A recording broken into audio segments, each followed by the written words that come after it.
Et le spectacle que nous offre chaque jour Héloïse, évidemment, est toujours très intéressant. Aujourd'hui, vous êtes dans le village de Courcy-aux-Loges, donc chez un restaurateur de plaques de cocher, Héloïse, dans le Loiret.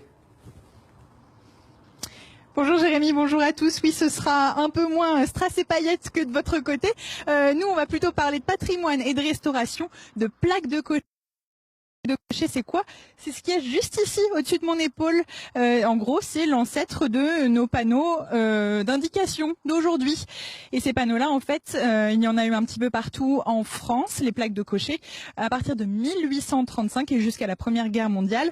En fait, il y en a dans plein de petits villages et la plupart d'entre eux sont en train de disparaître ou en tout cas en train de se dégrader. Et c'est pour ça que Nicolas, il s'est pris de passion pour ces objets, il les restaure, il fait avec ses moyens, il fait avec ses petites méthodes à lui, il a appris sur le tas et c'est l'un des seuls à restaurer les plaques de cocher en France. On va aller un petit peu découvrir cette partie du patrimoine de nos routes, pardon. C'est juste à côté. On va faire un petit peu de décapage, on va faire de la peinture aussi. Donc je vous l'ai dit, ouais, ce sera beaucoup moins strass et paillettes que vous. On va sûrement se salir un petit peu les doigts, mais vous savez que j'adore ça, moi. Et oui, on sait que vous adorez ça et c'est vrai que c'est un patrimoine très important. On est tous bien contents de découvrir les noms des rues de nos villes et de nos villages. Héloïse, on se retrouve dans quelques instants. Votre veste rouge pourrait très bien servir. Je ne sais pas si Héloïse a bien retenu la leçon des pom-pom girls et des cheerleaders. Il y a une grande différence entre les deux. Héloïse, vous avez écouté? J'ai écouté très attentivement, évidemment. Donc vous préférez quelle discipline, les pom-pom girls ou les cheerleaders? Vous aimez les pompons, hein. Je pense que vous êtes tous Alors moi, je pom-pom préfère girls. être dans les tribunes et crier très très fort. Bon, très bien. Vous n'avez pas crié très très fort ce matin puisque vous êtes à Courcy-aux-Loges, dans un petit village donc du Loiret avec des plaques de cocher. On en voit une derrière vous d'ailleurs. En fait, on vous en a sorti plein parce qu'il y en a plein qui sont passés entre les mains de Nicolas Jamois. Nicolas, il est juste ici, regardez. Et c'est lui, justement, qui s'occupe de remettre à neuf toutes ces plaques qui sont en train de disparaître un petit peu partout dans notre pays, finalement. Oui, malheureusement, plus ça va, plus elles disparaissent, soit des vols, des ravalements de façades, et les plaques sont souvent oubliées ou détruites même. D'accord. Alors, c'est quoi l'histoire de ces plaques, justement? On en a là des très très belles. Celles-ci, ça y est, elles sont terminées. Vous les avez fabriquées, restaurées et c'est bon. Elles sont quasiment prêtes. Encore quelques petits détails à apporter et elles seront prêtes. Donc, comme on peut voir, il y en a, donc, ça vient de toute la France. Hein. Alors, on en a des Deux-Sèvres, du Cantal, de la Manche. Donc, ces plaques, à l'époque, elles datent aux alentours de 1850. Hein. D'accord. Elles étaient placées à l'entrée des villages. Oui. À l'entrée et la sortie de chaque village. Dessus, on trouve comme information le département où se situe la plaque. Elles ont toujours justement un peu organisé de la même manière ces plaques. Là, on a toujours le département au début, c'est ça? Voilà, en général, soit sur la première ligne, deuxième ligne, ça dépend. On retrouve le département où se situe la plaque. D'accord. Le type de route où elle se situe, hein, comme nous, notre départementale qu'on a actuellement. Donc la ville où se situe la plaque. Et ça indique donc la ville et la direction que la route va traverser. D'accord. Avec les distances jusqu'à la prochaine ville. Voilà, distance donc exprimée en hectomètres sur certaines autres. Ah oui, il y a du kilomètre et de l'hectomètre. Voilà, sur quand il y a un petit H à côté, oui c'est ça. Sur celle-ci, il y a un petit H à côté et c'est effectivement des hectomètres. C'est un peu surprenant. 1835, c'est ça les premières plaques? Alors les premières, voilà, étaient en 1835, c'était des plaques qui étaient assez simples. Hein, c'était en bois ou en tôle peinte. Il faudra attendre 1840 avec Henri Boulian qui déposa un brevet d'invention des plaques en fonte, comme on les retrouve encore actuellement. Donc elles ont été produites de 1848 les premières jusqu'à les 1880 après. Bon, c'était un petit peu différent. D'accord. Et je voulais juste montrer une chose parce que bon, je les soulève. Mais franchement, c'est costaud. C'est de la fonte, hein, c'est assez lourd. Donc, mais ce qui est d'autant plus surprenant, c'est qu'en fait, c'est de la fonte, c'est extrêmement lourd, mais c'était comment dire, apposé en haut des murs à 2,50 m, 3 mètres. Voilà, c'est ça en général, la moyenne à peu près 2,50 m, 3 mètres, ça pourrait arriver. Oui. D'accord. Et c'était pourquoi? C'était pour les cavaliers en fait, pour être à hauteur donc d'hommes. le nom plaque de cocher vient du fait qu'elles étaient placées à hauteur des cochers à l'époque. D'accord. Vous, qu'est-ce qui vous fascine dans ces plaques en fait? Elles ont un côté historique. Oui. Elles ont vu plein de choses. Elles ont vu passer du monde, ça Voilà, c'est sûr. D'accord. Et mais comment vous en êtes venu à les restaurer? Alors, je précise, hein, c'est un hobby pour vous, c'est une activité Voilà, que vous faites sur votre temps libre, en voilà, fait. exactement. C'est dans le cadre d'une association que j'ai créée qui permet de préserver ce petit patrimoine. D'accord. Et mais comment vous êtes pris de passion pour ces plaques? En fait, c'est arrivé comment? Eh ben, en fait, tout a commencé à peu près 5 ans de cela. Je faisais que les photographier. Donc, par hasard, un jour, je suis arrivé, je photographiais à fond les anciennes plaques Michelin. D'accord. Et j'ai trouvé une plaque fixée au-dessus d'une plaque Michelin. Je l'ai photographiée. Je ne savais pas du tout ce que c'était à l'époque. Et après quelques recherches sur Internet, ça m'a permis de découvrir un petit peu l'histoire de ces plaques. Donc, pendant 1 an et demi, après, j'ai continué à les chasser, à les photographier, à les dénicher, cacher des fois sous de la végétation. Oui. Et un jour, je suis tombé dans une commune où c'est que la plaque avait été rénovée. Oui. Donc, Et là, vous vous êtes dit, il y a peut-être un truc à faire. Voilà, j'ai sauté sur l'occasion. Je me suis dit, ça peut peut-être intéresser. D'accord. Bon, on va le voir dans quelques instants. Ce sont des plaques qui sont quand même assez longues à restaurer parce qu'il y a plein d'étapes à respecter. Et puis, c'est du matériau vraiment très costaud. Il est temps de vous retrouver avec vos plaques de cocher sous le soleil du petit village que l'on découvre depuis tout à l'heure, Courcy-aux-Loges. Ah bah c'est ambiance disco aussi ici, hein. On a dansé en même temps que vous, hein, Jérémy, pas de souci. Non, je plaisante. Nous, on est sérieux. On est en train de s'intéresser à ces superbes plaques, qui arrivent en piteux état chez vous, hein, Nicolas. Ça, c'est quoi? Ce sont des plaques que vous avez à restaurer là en ce moment? Voilà, tout à fait. Donc ça, c'est des plaques qui viennent d'arriver de la communauté de communes de Livaro, dans le Calvados. Ils m'en ont expédié une douzaine. D'accord. Donc là, elle est dans son état tel qu'elle vient d'arriver, dans son état brut. Là, c'est vraiment bon. Au moins, elle est comment dire? J'arrive pas à m'exprimer. Elle est d'un seul trait, parce que des fois vous les avez en plein de morceaux différents finalement, tellement elles sont abîmées. Ça arrive très rarement, mais qu'il y ait des plaques cassées. D'accord. Ça arrive. Bon là, il y a quand même énormément de travail dessus. Oui, voilà, ça c'est un gros travail de nettoyage à effectuer dessus, hein, notamment au niveau de la rouille, au niveau de tout ce qui est un petit peu l'envie peinture entre les lettres.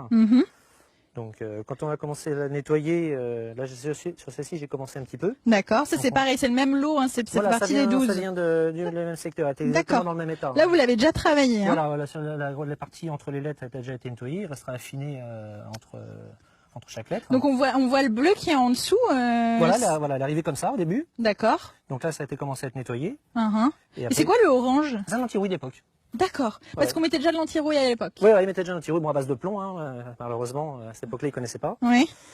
Et puis ensuite, on va passer à peu près à cette étape-là, c'est ça? Voilà, donc celle-ci est quasiment finie, nettoyée. Il faut encore finir d'affiner un petit peu, éventuellement, entre quelques lettres, mais elle est quasiment prête à recevoir sa protection anti-rouille. C'est combien d'heures de travail pour vous, la restauration d'une plaque? Selon la taille, l'état, c'est à peu près 5 heures. Mais parce que vous avez un peu pris le pli, vous avez la main maintenant. Voilà, maintenant, oui, maintenant, celle-ci étant la 213e plaque. C'est vrai qu'au début, je faisais vraiment à la brosse métallique à la main, donc là, le temps était plus important pour le nettoyage. D'accord. D'accord. Donc en gros, on décape, on remet de l'anti-rouille et on repeint. Voilà, c'est ça. Bon, après, il faut toujours plusieurs jours de séchage entre les couches de peinture, bien sûr. Ouais. Et donc après, la peinture anti-rouille, la peinture bleue. Mais vous êtes formé comment? J'ai fait quelques petites recherches sur Internet pour retrouver les couleurs qui étaient mises à l'époque. Ouais. Et je me suis fait à l'essai, une plaque, 2 plaques, et puis au fur et à mesure, ça vient tranquillement. D'accord. Et donc là, vous nous avez justement préparé une petite démo, parce que là, il va y avoir du travail aussi. Hein. Voilà, donc celle-ci, c'est une plaque qui vient d'arriver de Livaro directement. Donc celle-ci, c'est la 200e. D'accord. Donc je préférais la mettre à l'honneur un petit peu. Voilà, parce que quand même c'est énorme, hein, 200 plaques passées entre vos mains, sachant que vous avez démarré ça en 2014, hein, donc c'est très récent. Juste une chose, c'est quoi ça? Pourquoi c'est par-dessus? Alors à l'époque, normalement c'était censé être une route impériale, donc c'était IMP qui devait y avoir un emplacement. Et quand Napoléon n'était plus au pouvoir, toutes les routes impériales ont été déclassées, ont été transformées en route nationale. Donc plutôt que de changer les plaques, ils rajoutaient une petite plaquette à la place dessus. D'accord, où ils effaçaient carrément. C'était buriné, ils burinaient la fonte, les lettres en fonte, elles étaient burinées et puis ils remplaçaient avec une petite plaquette. Et c'est pour ça en fait que là-bas je sais pas si on va avoir regardé Jérémy. En fait ici au travers on voit qu'il y a des lettres, c'est ça? Ouais, tout à fait, on distingue. Péniblement, mais on voit un IMP. Oui. Donc il a dû y avoir une petite plaque qui avait été rajoutée à l'époque, sûrement collée, je ne sais comment. Et bon, avec le temps, elle est tombée la plaque. D'accord, et donc on est enlevé de ces plaques ce qui gênait. En tout cas, on faisait Voilà, c'était des déclassements, comme maintenant certaines routes qui étaient nationales, il y a quelques années, ils ont déclassé en départemental, on change les panneaux, bon bah là, ils me faisaient juste une petite modification sur la plaque. D'accord. Et ben justement, on va aller décaper la plaque de Livaro, là, parce que je pense qu'il y a un peu de travail Voilà, à faire dessus. on va commencer un petit peu. Eh ben, je vous laisse y aller, je vous retrouve. Jérémy, vous venez nous rejoindre dans quelques instants, on aura démarré, il y aura sûrement un peu de bruit. Eh oui, on va pas vous lâcher comme ça, évidemment. On a envie de vous voir à l'œuvre, Héloïse. Nous, avec nous, on va poursuivre, on va rejoindre Héloïse. Hein, vous le voyez depuis tout à l'heure. On est dans le petit village de Courcy aux Loges, dans le Loiret. Héloïse, alors, ça y est, vous allez maintenant prendre les outils et puis réaliser, en tout cas, restaurer une plaque de cocher. On va faire la première étape qui est le décapage. Regardez, il a mis son masque de plongée. Il est prêt à y aller. Comment ça se passe, Nicolas?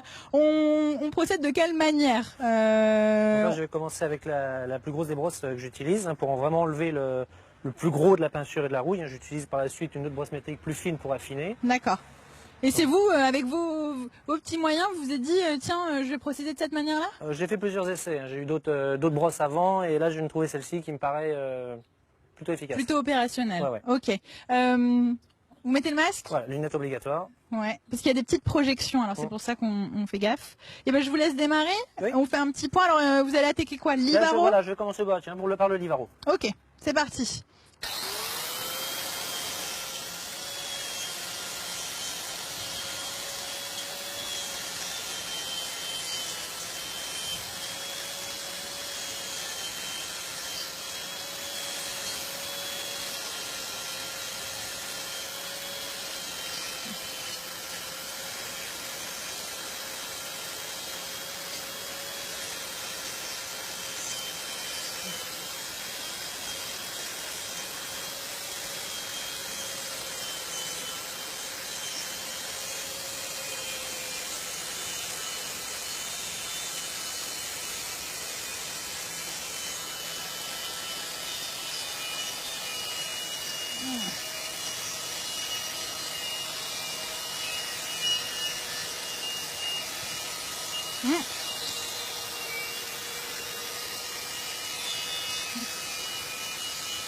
C'est pas mal. Ça part drôlement bien en fait. Oui, Hein. oui, là c'est plutôt Et efficace. c'est quoi? C'est de la saleté, c'est de la rouille, c'est de la peinture séchée, abîmée par le temps? C'est un mélange de plusieurs couches de peinture, de rouille qui ressort à travers les couches de peinture, de poussière, enfin tout ce qu'il peut y avoir sur le bord des routes. Hein. C'est presque joli comme ça avec ce orange et puis ce bleu un petit peu derrière. Vous Voilà. n'avez pas eu envie de changer les couleurs? Non, je préfère rester sur les couleurs qui étaient mises à l'époque. Hein. D'accord. Et alors, des plaques comme celle-ci, en fait, il y en a un petit peu partout. Il y en a même à des endroits où on ne soupçonne pas qu'il y en a encore. En fait, il y a des particuliers qui en ont encore chez eux. Il y a, c'est ça? En fait, il y en a partout. À l'époque, il y en avait dans tous les villages. Hein, il y en avait à chaque entrée, chaque sortie de chaque village. Au fil du temps, les gens les ont démontés, les ont rangés chez eux. Des fois, il y en a peut-être qui ont été envoyés à la casse, tout simplement. Il est possible qu'il y en ait qui ont été détruites au fil du temps. Certaines mairies, des fois, on retrouve dans le fond de leur grenier ou de leur cave. C'est même déjà arrivé plusieurs fois que je contacte une mairie pour une plaque dans leur commune et puis ils se rappellent, ah, mais on en a une autre qui est démontée dans le grenier. Tiens, ça sera l'occasion de la refaire et de la remettre en place, pourquoi pas. D'accord. Donc vous, aujourd'hui, il y en a, donc celle-ci, c'est la 200e. Il y en a 13 autres à suivre, en tout cas, que vous avez à faire là, maintenant. Oui, tout à fait. Comment ça se passe généralement? On vous appelle, c'est vous qui essayez de les trouver, ces plaques? En règle générale, donc c'est moi qui contacte très souvent les communes. Hein, j'envoie un mail pour me présenter ce que je fais. Il arrive que certaines personnes qui ont des plaques dans leur propre village et me connaissent via Internet, via le groupe sur Internet, contactent leur mairie et donc me permettent de refaire la plaque du village où ils habitent. D'accord. Et donc là, j'ai un groupe de personnes qui, depuis 2 ans, dans le Calvados, ont fait un peu le forcing auprès de la communauté de communes pour pouvoir qu'ils vous confient leurs plaques et qu'elles soient restaurées. Voilà. Une chose, qu'est-ce que vous avez fait de plus beau en plaques? Parce que c'est tout le temps, en fait, c'est tout le temps la même chose. Est-ce qu'il y en a qui sont pour lesquels vous avez eu un coup de cœur? Ouais, un plus gros coup de cœur que pour les autres. Voilà, il y en a quelques-unes comme ça. Bon, je pense que beaucoup de gens doivent connaître Roscoff dans le Finistère, Espelette dans les Pyrénées-Atlantiques. J'en ai refait également dans la Meuse, indiqué Verdun. D'accord. Donc c'est des plaques un peu symboliques. D'accord. Des endroits vraiment un peu chargés d'histoire, quoi. Voilà, encore un peu plus que d'autres. Livaro, il y a un très bon fromage. Voilà. Bon, et maintenant qu'on a parlé de fromage, on va parler de peinture normale. Eh bien, nous, on va continuer les 2 ouvrages. On va rejoindre Héloïse, qui, depuis le début de cette émission, nous fait découvrir un restaurateur de plaques de cocher à Courcy aux Loges, dans le Loiret. Alors, après le ponçage, Héloïse, place à la peinture, j'imagine. Oui, alors on a un peu triché, hein. On a mis de côté la plaque qu'on était en train de décaper, enfin qu'on a commencé à décaper, et là on en a pris une autre sur laquelle Nicolas il avait déjà bien avancé ce week-end, et il faut qu'on peigne les lettres en blanc, c'est Oui, ça? tout à fait. Alors juste une chose, la peinture c'est vous, vous êtes débrouillé, vous avez choisi la couleur qui vous semble être la plus proche de ce qui se faisait avant? Voilà, au niveau du bleu, j'ai fait quelques recherches sur Internet, essayer de trouver quelque chose qui me paraissait plus approximatif. Hein, on ne peut pas retrouver les pigments exacts de l'époque. Ouais. Donc, et le blanc, blanc. Ouais, le but c'est quand même d'avoir des peintures qui tiennent bien, quoi. Voilà, oui, c'est des peintures assez résistantes dans le temps, qui sont en principe garanties 8 ans. Non, voilà, j'allais vous demander, est-ce qu'on est censé vous les reconfier pour restauration dans les années qui viennent? Et malheureusement, voilà, c'est comme tout, c'est pas un éternel la peinture. Ouais. Au bout d'un moment, ça va Oui, s'estomper. puis pour le coup, ça c'est en extérieur, ça prend tout ce qui a, enfin tout ce qui, tout le mauvais climat, tout ça, ça la dégrade. Alors comment on procède justement pour peindre? On peint les lettres, c'est ça? Ouais, c'est assez. Alors juste une chose, parce que les lettres, on les voit bien. Alors vous avez poncé le plus possible pour faire en sorte qu'elles soient le plus lisses possible. Comment vous faites en fait après? Parce que c'est un petit peu rond là en fait. Voilà, bon, donc moi j'utilise un tout petit pinceau, ouais. vous voyez, un tout petit pinceau pinceau d'école. Hein. Donc bon, après il m'arrive de me rater un petit peu, mais c'est. À mon avis, devant la caméra, vous allez rater. Je veux pas vous porter. D'accord. Et de toute façon, si on rate, on peut toujours retravailler dessus, n'est-ce pas? Bien sûr, s'il y a une couleur de blanc, je remets du bleu dessus. D'accord.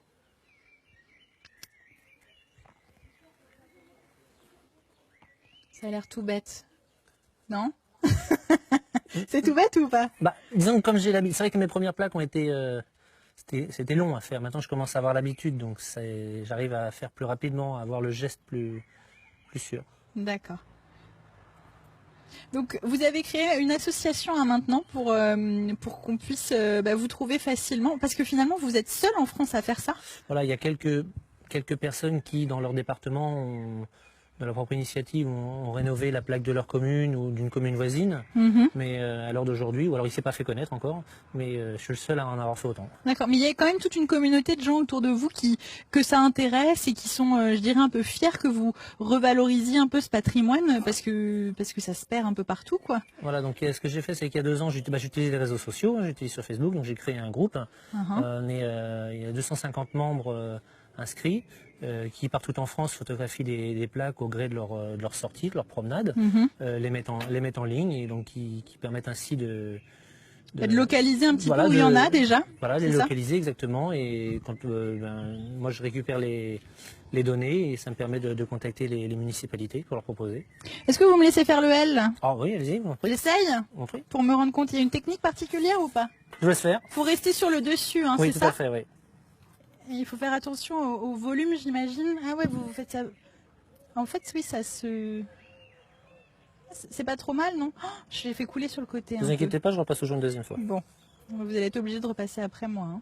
Oui, je refais toujours 2 couches de blanc. D'accord.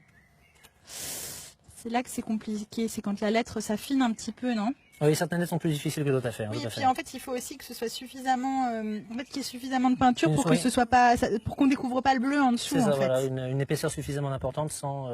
Faut trouver le bon équilibre en fait. D'accord. Eh ben merci beaucoup Nicolas de nous avoir montré ça. On continue, on va finir de peindre. Hein. Jérémy, si vous êtes d'accord. Et nous sommes toujours d'accord, Héloïse. Des infos Héloïse. pour retrouver justement. Pardon? Nous sommes toujours d'accord, je le disais. C'est merveilleux entre nous, tout va bien. Allez. Je vous disais que tout à l'heure, je vous redonne quelques infos justement pour trouver Nicolas et essayer de le joindre justement par les réseaux sociaux. Ok, écoutez bien, ça va vous plaire. C'est une émission avec Héloïse, qui je rappelle ce matin est à Courcy-aux-Loges avec Nicolas, restaurateur de plaques de cocher. Alors Héloïse, on a vu tout à l'heure, vous avez un peu bavé sur les lettres avec votre peinture. Finalement, vous avez rendu le pinceau à son maître. Oui, je laisse faire les professionnels et surtout, je continue à regarder de près cette plaque qui après va être réinstallée en hauteur et je serai bien trop petite pour l'admirer de près. Donc là, j'en profite. J'ai le nez dessus, je vois tout ce qui se passe et surtout, je demandais à Nicolas en fait si un particulier pouvait éventuellement le contacter, s'il a une plaque chez lui. Les mairies, comment elles font pour vous contacter justement? Plus souvent, c'est moi qui prends contact envers les communes. Après, c'est vrai que il est arrivé que Le maire d'une commune connaisse le maire d'à côté et donc le bouche à oreille a fait que l'autre commune prenne contact directement avec moi, mais c'est assez rare. Sur Facebook, on vous retrouve sur quelle vous avez une page Voilà, j'ai spéciale? créé un groupe qui s'appelle Les Plaques de Cocher Association Henri Bouillant. Donc, En rapport avec la fonderie qui les avait voilà, fabriquées au qui les a départ. inventées. Et puis sinon, votre association s'appelle comment? L'association Henri Bouillant. D'accord, ah bah c'est facile à trouver. Merci beaucoup de nous avoir fait découvrir votre passion et puis bravo surtout pour ce patrimoine que vous essayez d'entretenir et de revaloriser. Nous, on a passé un chouette moment, Jérémy. On n'a pas fait de disco, on n'a pas eu les Bee Gees dans les oreilles, mais c'était pas mal quand même. Mais c'était tout aussi agréable, évidemment. Merci beaucoup, Héloïse. On se retrouve en direct dans 9h50 le matin.